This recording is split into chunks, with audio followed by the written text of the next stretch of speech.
আজকের কবিতা বেহুলা, কবি সুবোধ সরকার। আমার কবিতাটি শুনে যদি আপনাদের ভালো লাগে তাহলে অবশ্যই চ্যানেলটাকে একটু সাবস্ক্রাইব করে আমার পাশে থাকবেন এবং পাশে যে বেল আইকনটা আছে ওটাকে অলে প্রেস করে অলে ক্লিক করে দেবেন, যাতে আমি যখনই কোনো ভিডিও পোস্ট করি তখনই তার নোটিফিকেশান আপনাদের কাছে পৌঁছে যাবে।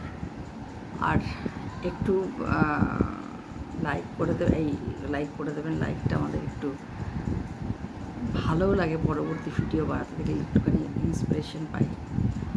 আর একটু কমেন্টস করবেন। আপনাদের সাথে আমাদের তো ওই একটাই রাস্তা, চেনাশোনা হওয়ার। আর একটুখানি ভালো লাগলে শেয়ার করে দেবেন। তাহলে শুরু করি আজকের কবিতা বেহুলা, সুবোধ সরকার। নামটা আমি রেখেছিলাম 30 বছর আগে। আমাকে সবাই বলেছিল, এ নাম রেখো না, মেয়ে কষ্ট পাবে। আমি বলেছিলাম, বেহুলার ঘুঙুর হলো নারীর ক্ষমতায়ন। বেহুলা 17 বছর বয়সে প্রেমে পড়ল। আমি সমর্থন করেছি। বেহুলা সোনাগাছির গরিব মেয়েদের নিয়ে মিছিল করল। আমি সমর্থন করেছি। বেহুলা বাড়ির অমতে বিয়ে করল।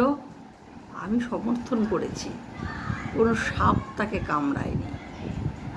কামড়ালো সেদিন যেদিন শাশুড়িকে টেনে চর কষালো। আমি সমর্থন করেছি। সোনাগাছির বাইরেও সোনাগাছি আছে কলকাতায়। সেরকম একটা 5 স্টার থেকে নিজের বরকে ধরে শাশুড়ির সামনে নিয়ে এলো। সিগারেট ধরিয়ে সারা ঘরে ধোঁয়া ছেড়ে হাতে ডিভোর্স ফাইল নিয়ে বেরিয়ে এলো যেদিন। আমি সমর্থন করেছি। আমি সমর্থন করি বা না করি তাতে কিছু যায় আসে না একটি মেয়ের। সৎ এবং বেপরোয়া একটি মেয়েকে দেখলেই মনে হয় তার নাম বেহুলা। এরপর বেহুলা পিএইচডি করে আমেরিকা ঘুরে এলো না ভেলায় চড়ে সে আমেরিকা যায়নি।